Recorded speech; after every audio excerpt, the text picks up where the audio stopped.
na carta de Paulo aos Efésios, capítulo 3, verso 1 e capítulo 4, verso 1.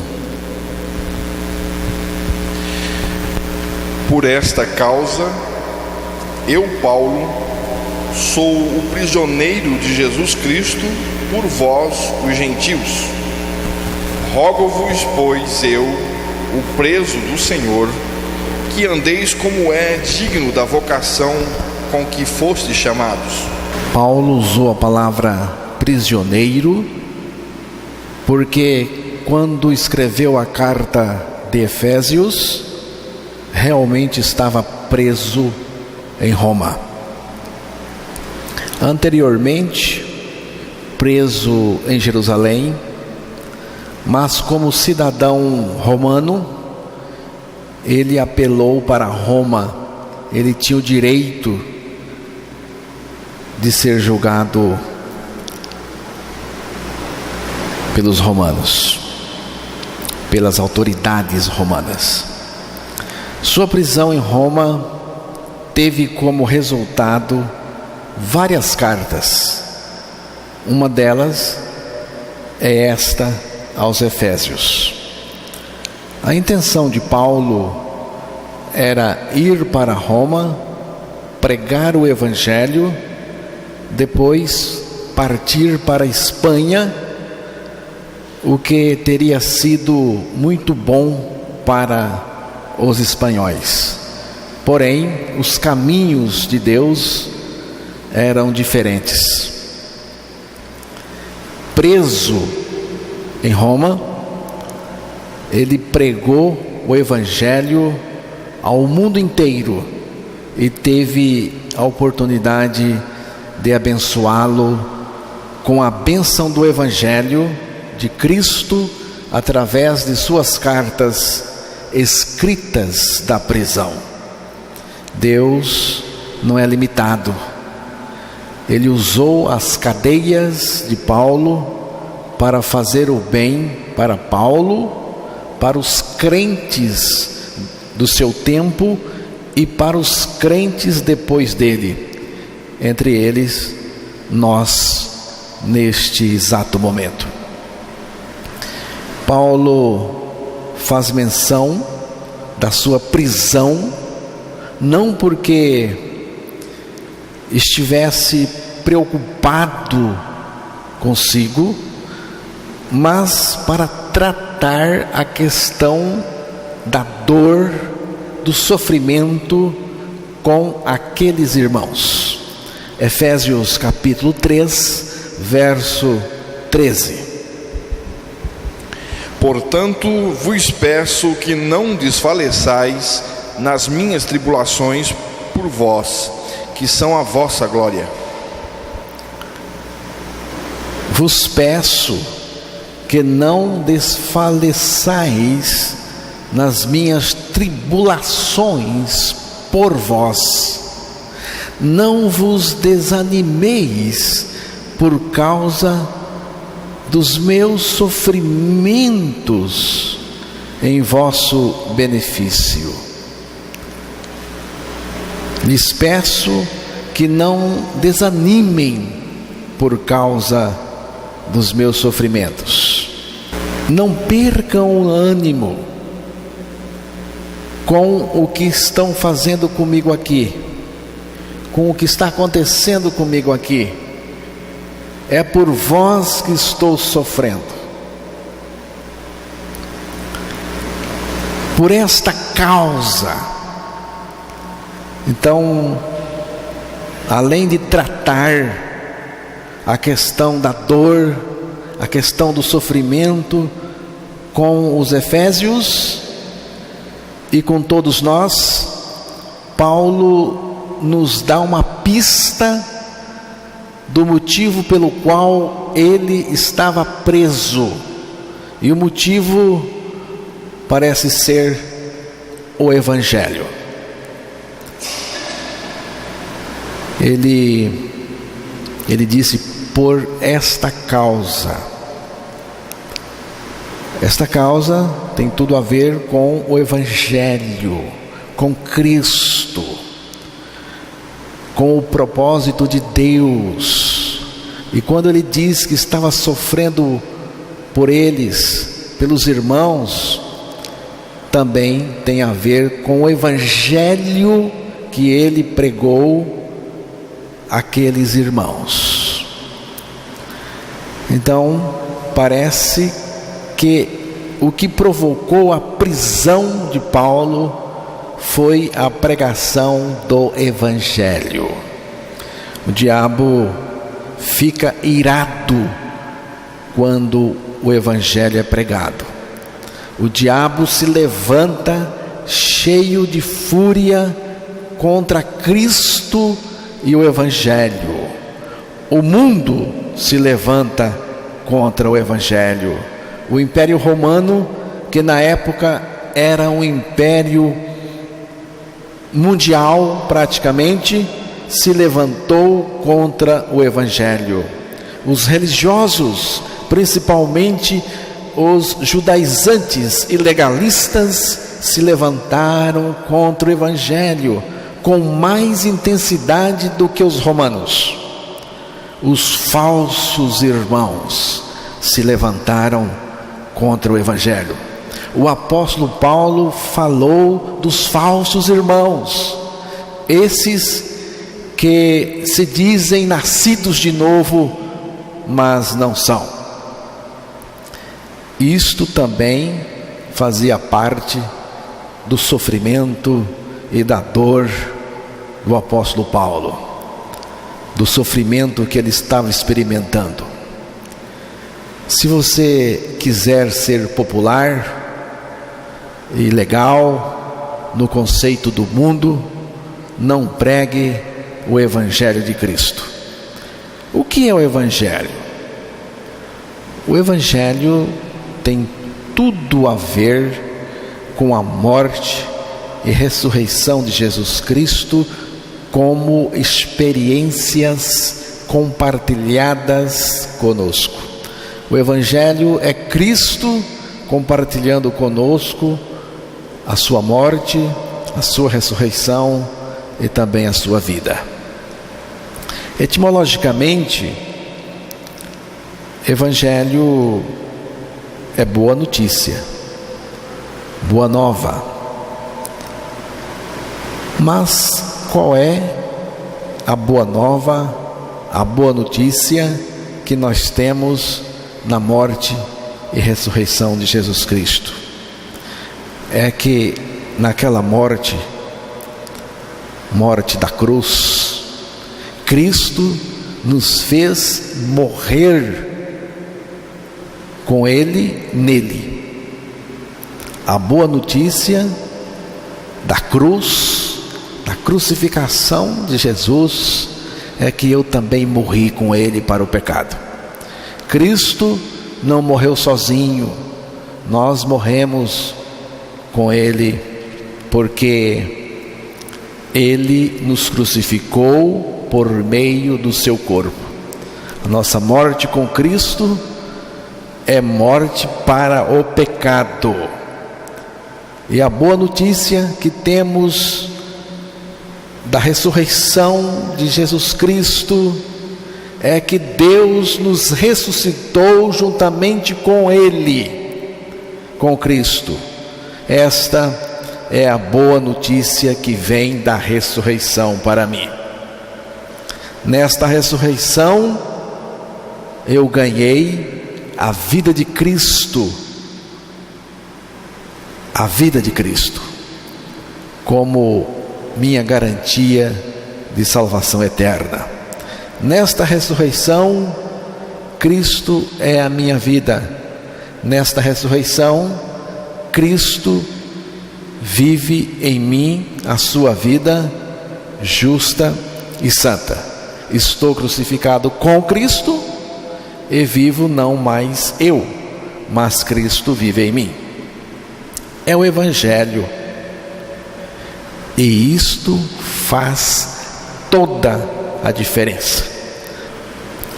Alguém nos disse o seguinte: tal igreja tem um programa muito bom, mas não tem a mensagem do Evangelho, não anuncia a mensagem do Evangelho. Então, não tem nada de bom. Não é um programa bom se não anuncia a mensagem do Evangelho. Além do sofrimento que todos experimentam neste mundo, Paulo também estava sofrendo por causa do Evangelho, e sofrendo muito. Paulo foi perseguido, rejeitado, esquecido, apedrejado, açoitado, escorraçado, acusado. Paulo enfrentou feras, naufrágio, passou por diversos perigos, correu o risco de morte, passou frio e fome, foi preso e, segundo alguns estudiosos, degolado na cidade dos Césares. Cristão regenerado, crente regenerado, não é imune ao sofrimento. Pelo contrário, o cristão regenerado está exposto a muito sofrimento. A questão do sofrimento mexe forte com a gente. A vida cristã autêntica é uma vida que tem sofrimento. O sofrimento do qual estou falando não contribui para a salvação da pessoa. O sacrifício de Cristo na cruz foi suficiente e é suficiente. Não é um sofrimento redentor, não é um sofrimento purificador de pecado, mas faz parte do nosso crescimento e edificação. Deus está atento ao nosso sofrimento, e muitas vezes Ele não nos livra do nosso sofrimento, mas nos livra de sermos vencidos pelo sofrimento que passamos. A tribulação produz perseverança, mas também produz desistência naqueles que não são regenerados. Muita gente vai bem, mas quando o sofrimento desaba, ela esmorece, desanima, ela desiste. O sofrimento não regenera ninguém, mas seleciona os que são daqueles que não são nada, e contribui para a nossa edificação, para o nosso crescimento. Não existe uma casa que não tenha uma tribulação, e a casa dos cristãos regenerados é pior ainda. A maneira que vamos reagir todo esse sofrimento pelo qual passamos é o que importa no momento. Como devemos encarar a questão da dor, questão do sofrimento, questão da tribulação, da provação, em suas variadas formas? Como que Paulo olhava para a sua dor ou para o seu sofrimento? Agora você vai acompanhar isto. Efésios capítulo 3, o verso 1. Por esta causa, eu, Paulo, sou prisioneiro de Jesus Cristo por vós, os gentios. Rogo-vos, pois eu, o preso do Senhor, que andeis como é digno da vocação com que fostes chamados. Eu, Paulo, sou o prisioneiro de Jesus Cristo. Eu, o preso do Senhor. Muitas vezes nós não entendemos as situações difíceis que estamos passando, mas Deus tem um propósito maravilhoso em tudo. Romanos capítulo 8, verso 28. E sabemos que todas as coisas contribuem juntamente para o bem daqueles que amam a Deus, daqueles que são chamados segundo o seu propósito. Paulo não disse: eu, o prisioneiro do governo romano, eu, o prisioneiro de César, eu, o prisioneiro deste mundo, do sistema deste mundo. Não, ele disse: eu, o prisioneiro do Senhor Jesus Cristo. Ele não era refém das circunstâncias, ele não era refém daquilo que estava acontecendo com ele e daquilo que estava sendo feito com ele, que Roma estava fazendo com ele. Suas cadeias eram cadeias do Senhor. Paulo foi preso pelos romanos para ser prisioneiro de Cristo. Ele não se considerava prisioneiro de homem, mas de Cristo. Aqui está um homem que crê na soberania graciosa de Deus. Todas as coisas contribuem para o bem daqueles que amam a Deus, daqueles que são chamados segundo o seu propósito. Eu não entendo isto, eu não sei muita coisa disto aqui, mas eu sei que todas as coisas contribuem para o bem daqueles que amam a Deus. Se você ama a Deus, porque Deus lhe amou primeiro e veio, lhe salvou, fez você morrer na cruz, em Cristo ressuscitou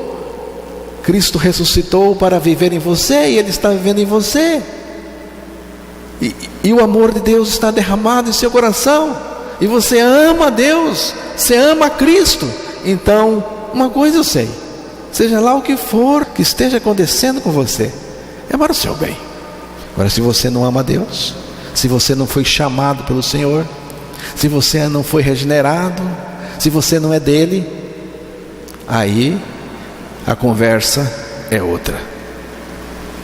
Se você ama a Deus, então tudo o que você está passando tem um sentido e um propósito. Eu não entendo. Creia. Não precisa entender, você só precisa crer. Depois você entenderá. Diante das circunstâncias difíceis, nós nos consideramos prisioneiros delas ou de Cristo? Você se considera prisioneiro da situação, do que está acontecendo com você, do que está sendo feito com você, ou você se considera prisioneiro do Senhor Jesus Cristo? Se verdadeiramente podemos dizer que somos prisioneiros de Deus, do Senhor, de Cristo, então temos tido vitória sobre as circunstâncias. Estas pessoas são livres em Cristo de tudo. São pessoas que podem livremente pregar o Evangelho. Têm liberdade para pregar o Evangelho, para pregar o Filho de Deus, porque são pessoas libertas verdadeiramente pelo próprio Filho de Deus. Uma segunda questão é que Paulo não profere nenhuma palavra de queixa. No texto que foi lido, você não vai perceber nenhuma palavra de queixa. Quando ele mencionou a sua prisão, ele não estava se queixando, mas ele mencionou a sua prisão para tratar da questão da dor e do sofrimento com aqueles irmãos. Não há sequer suspeita de uma murmuração em suas palavras. Nem por um segundo ele permite que entre em sua mente ou em seu coração a indignação. Ele não estava decepcionado, ele não se queixa dizendo: por que sobreveio isto sobre mim? Não é justo comigo, eu deveria estar solto, a minha saúde não está boa, e estou aqui preso injustamente. Nada de queixa, nada de lamentações. O que é isto? Isto é um homem liberto do eu, do egoísmo, do velho homem, da vida pecadora. É alguém que crê sua morte é em Cristo e pode dizer: Cristo vive em mim. Uma terceira questão é a seguinte: Paulo não se resignou em face do sofrimento.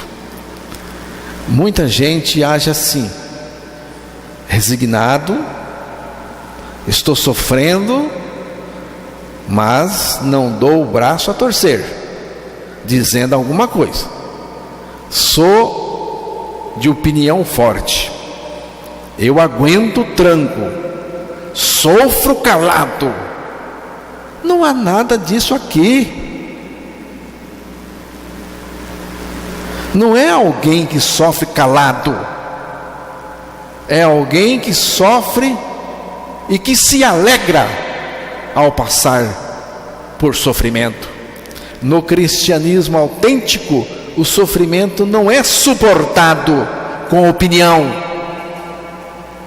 mas com gozo no coração, gratidão nos lábios, louvor na alma e adoração no espírito. No cristianismo, o sofrimento não é suportado, ele é celebrado. Paulo foi diante do Senhor porque o seu sofrimento era muito forte. Mas o Senhor disse para Paulo: a minha graça te basta. Aí Paulo descobriu que esta graça realmente bastava para ele. As torneiras do regozijo foram abertas dentro dele. Isto é melhor do que curtir sofrimento. O regenerado não é alguém que está curtindo sofrimento. mas alguém que está com muito gozo no coração é liberto quando passa pelo sofrimento. Você não precisa ser forte por si mesmo, mas apenas dizer: a tua graça me basta.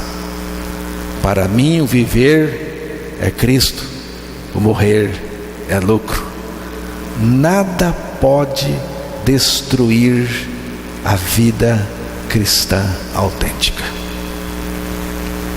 Com Cristo tudo é lucro, tudo é ganho, tudo é especial. Até a prisão de Paulo, até o meu sofrimento. Mas isto é coisa para liberto em Cristo. Paulo queria que os efésios fossem assim também. Se você não é liberto, você nem está entendendo o que eu estou dizendo. Paulo não estava apenas suportando as circunstâncias nas quais estava envolvido, mas exultando o Senhor em seu sofrimento. Paulo, naquela prisão, naquele sofrimento, ele não se compadece de si mesmo.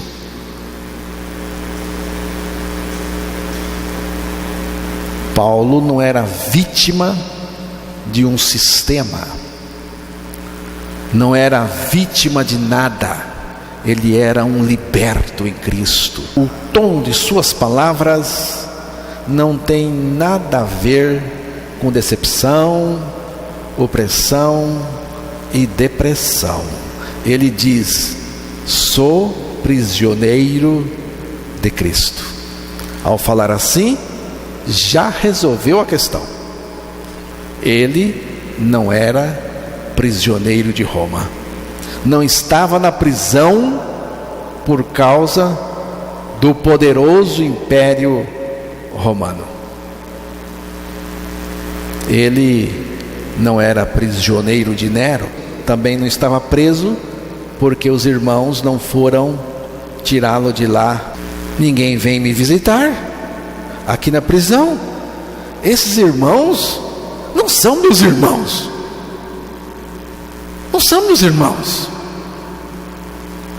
Ele sequer pensou algo assim. Ele disse: sou prisioneiro de Jesus Cristo. Paulo era um crucificado com Cristo e Cristo vivia nele. Para Paulo, tudo expressa Cristo, e em todos os lugares a vida de Cristo se manifestava nele e através dele. Tem mais uma coisa interessante, que Paulo, em meio a tudo aquilo, buscava a face do Senhor, buscava a face do Senhor, buscava a intimidade do Senhor. Efésios 3, verso 14.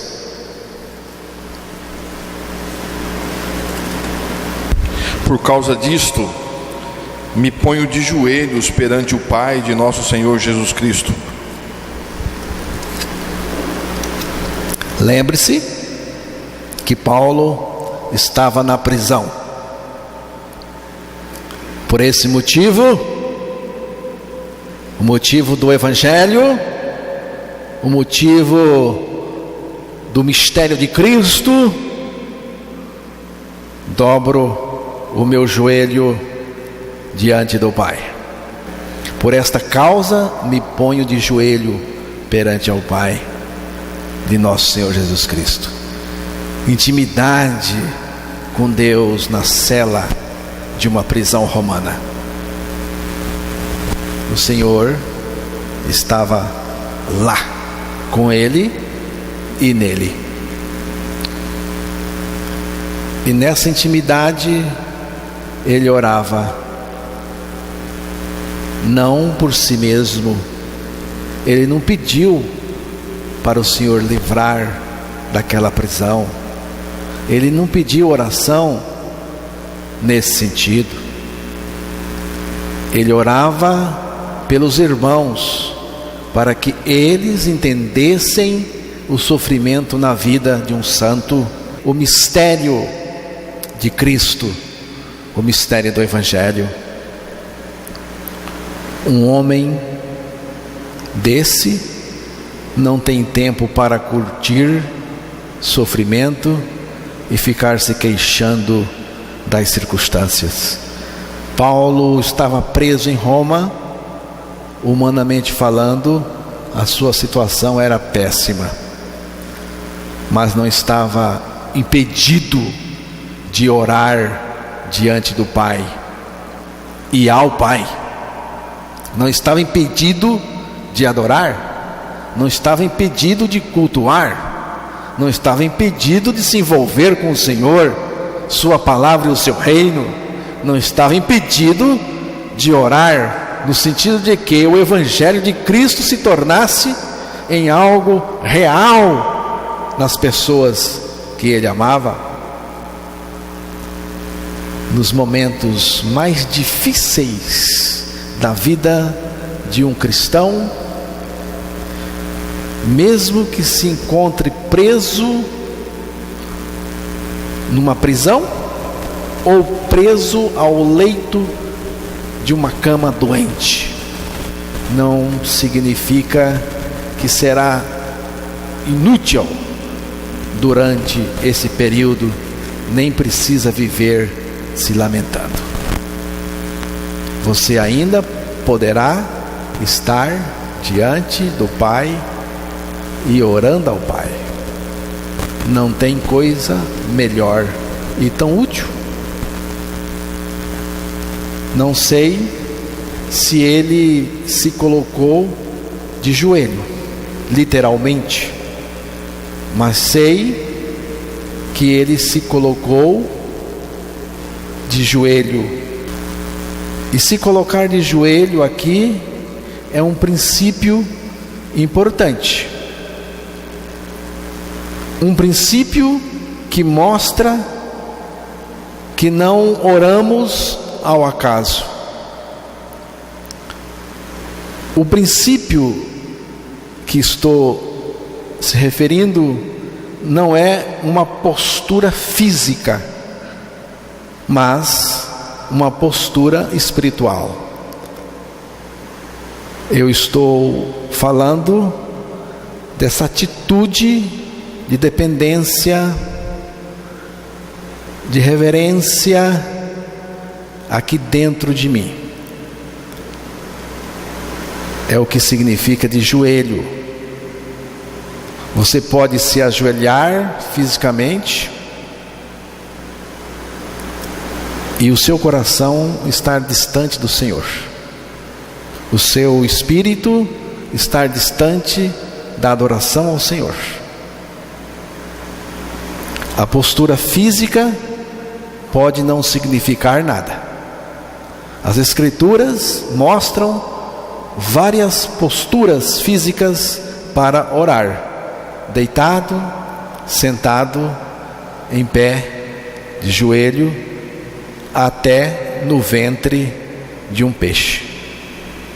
Ajoelhado é a postura interior da pessoa diante de Deus.